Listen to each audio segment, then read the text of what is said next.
All right, let's go ahead and get started today. Exams are graded. Grades are posted on Blackboard. A couple of things. Double check my math. I have been known to make mistakes on the math, so double check that. Each of the short answers was worth 5. Each of the multiple choice was worth 4, and the essay was out of 50. For the short answer, if you have a number out to the side, then that indicates how many points out of 5 you got. If it's not crossed off, then you got the total amount for that. Like I said, I tried to find some way of awarding points if you had something that was wrong or if there was something close. For the essays, if you didn't get a good grade on the essay, I tried to mark a couple of things to suggest what it was I was looking for that you missed. If you have any questions about your grade, about any of my comments, by all means get in contact with me. Let me know what I need to do to explain it. If you think that, looking over it, that I missed something or didn't quite understand completely what you were saying, get in contact with me about that as well. In thinking about the next exam, which comes up toward the end of October, if you want to come by and let's talk about what to do to improve or other types of things, by all means get in contact with me about this. If you didn't do as well as you would have liked on this exam, it's not going to entirely destroy your grade for the semester. There are plenty of other opportunities with the rest of the points and the papers and everything. You can still do well in the class. But just make sure to be keeping up with the reading quizzes. The next reflection paper is due a week from tomorrow, so don't be forgetting. Keep up with those, that'll help as well. Are there any general questions about the exam? If you want to talk about your individual exam, certainly we can do that after class, or you can come by during office hours, or we can set up an appointment. But are there any general questions to address before we? I have a question. Okay. If anybody doesn't have anything for me. I was just wondering if where we stopped in the lectures last time, does any of that go on to the next exam? The second exam will be things starting with today, Okay. and then moving through October. I just like the label in the notes where. There will be some things on the final related to the first part, but when we get closer to the final, I'll tell you what it is, and it will be more general and broad types of ideas than the specifics. How many points did you say the multiple choice were? Each of the multiple choice was worth 4. Okay.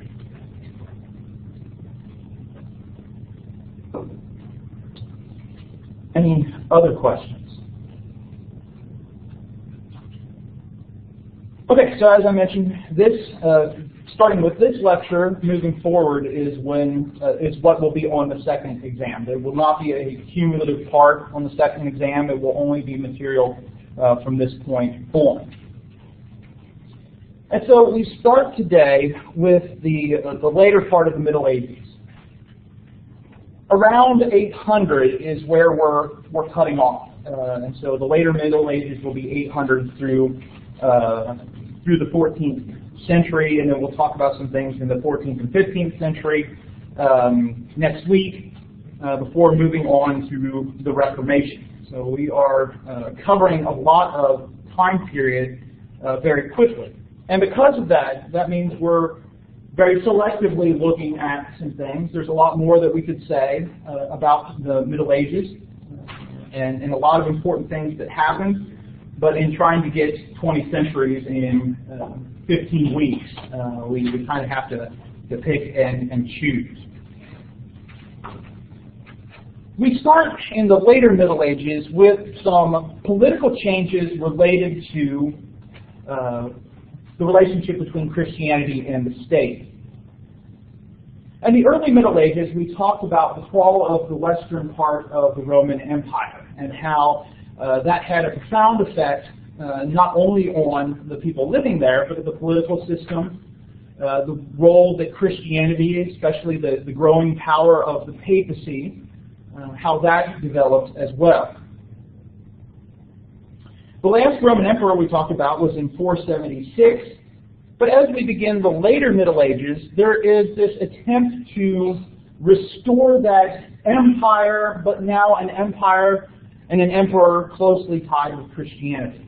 On Christmas Day, in the year 800, Leo III, Pope, crowned a Frankish leader. He was a leader of the tribe of Franks. Modern day France is where we're talking about. A man named Charles, and he was known as Charles the Great, or in French, Charlemagne. And so he is crowned as emperor. Now, by crowning Charlemagne as emperor, there are a couple things that are being communicated here. First is this attempt to kind of revive the glories of Rome, especially thinking, right, in the memory of these people, the nostalgia of that time period where there was an emperor who was a Christian emperor who attempted to not only promote political peace but religious peace as well. And so there's that attempt to kind of connect with the Roman Empire. There's also an attempt here to suggest that Western Christianity is united. That there's a unity here behind the power of the emperor and the pope.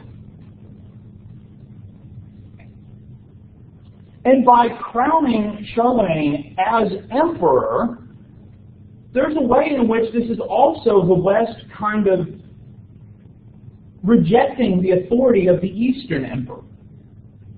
And so not only is there a tension here with some of the Germanic invasions and all those kind of things, there's also a tension here between East and West, and not recognizing the authority of the emperor of the Byzantine Empire.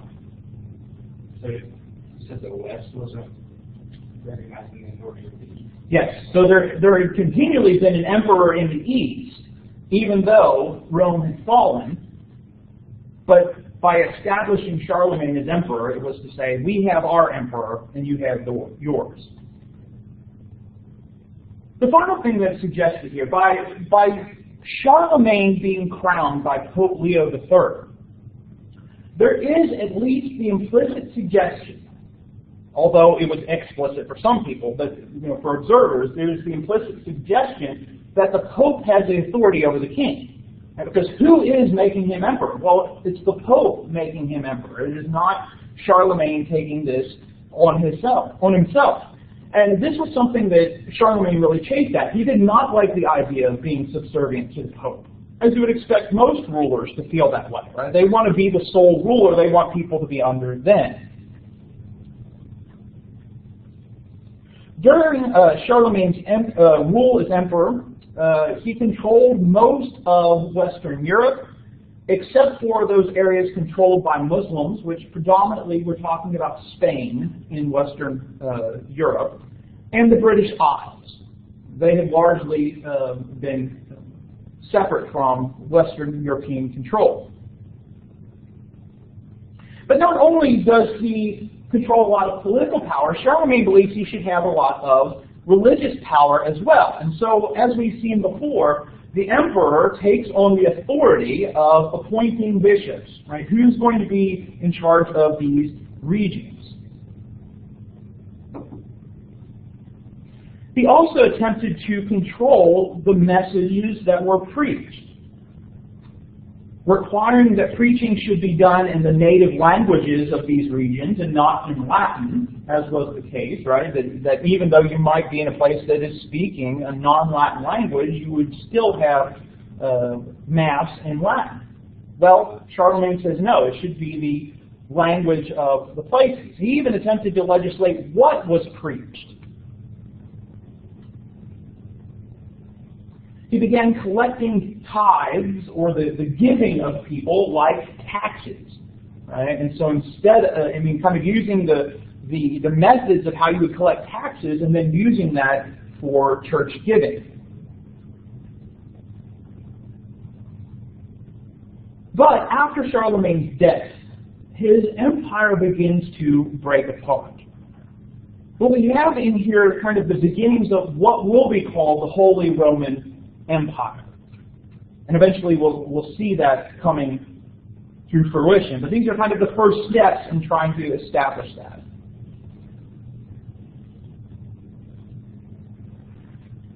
We see also in this later Middle Ages a return to the invasions of previous generations. However, instead of Germanic tribes, which have largely kind of been brought into the Western European fold, we're seeing the Norse Scandinavians, right? This is the time of the rise of the Vikings. These kind of things these are the people who are invading. They would attack the coasts of France, not respecting churches and monasteries, and so they would attack monasteries and churches. And gradually, though, the Norse and the Scandinavians would take Christianity as their religion as well. The belief of kind of taking the faith of those that they conquered. And once the leaders became Christian, they essentially coerced the rest of their people, in Scandinavia and some of those other regions, to become Christian as well.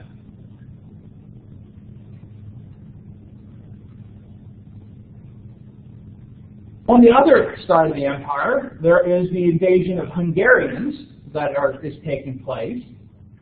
They too are eventually converted, largely through missionary activity. And so even though you see these invasions, many of them will eventually take Christianity as their religion.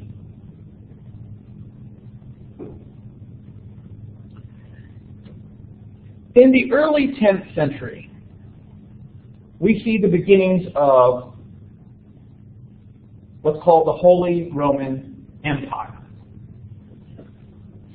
Here is just, you don't need to know these names per se, but this is how the Holy Roman Empire passed through several different families and tribes, really. The Franks to the Saxons to the Franconians to the Hohenstaufen to the Habsburgs. And so over several centuries, power will gradually shift from France to Germany. But in this time period, we're talking about this transition that takes place from the tribes, the people of Charlemagne, the Franks, to the Saxons. In 962, Otto I is crowned the Holy Roman Emperor. And the Holy Roman Empire would last, at least in name, until the 1800s. So we're talking about almost 9 centuries. However, it is not truly a Roman Empire, because it's kind of settled in what would become Germany and not in Rome. It's not truly an empire, and really we could also question sometimes whether it was holy. So some people have suggested that the Holy Roman Empire was neither holy nor Roman, nor an empire. But it is a political power in Western Europe for quite a long time. And it also represents this continual challenge, even among people that are supposedly Christian, between the state and the church. And Otto believed he had the power and exerted that power, where he expected bishops, even the Pope, to obey him. And if bishops particularly didn't obey him, then he would take them out of their positions of power and install new people. Which again is quite outside the realm of the hierarchy of the Catholic Church. The intent was the Pope would make those decisions. The Franconians in the 11th century will take over for the Saxons. They too have this idea of the emperor should control the church. even to the point of deciding who should be in the papacy, even though there's that continual practice of the Pope crowning the emperor. And we've mentioned, of course, that eventually, in later centuries, the Franconians would give way to the family of Hohenstaufen and later to the Habsburgs.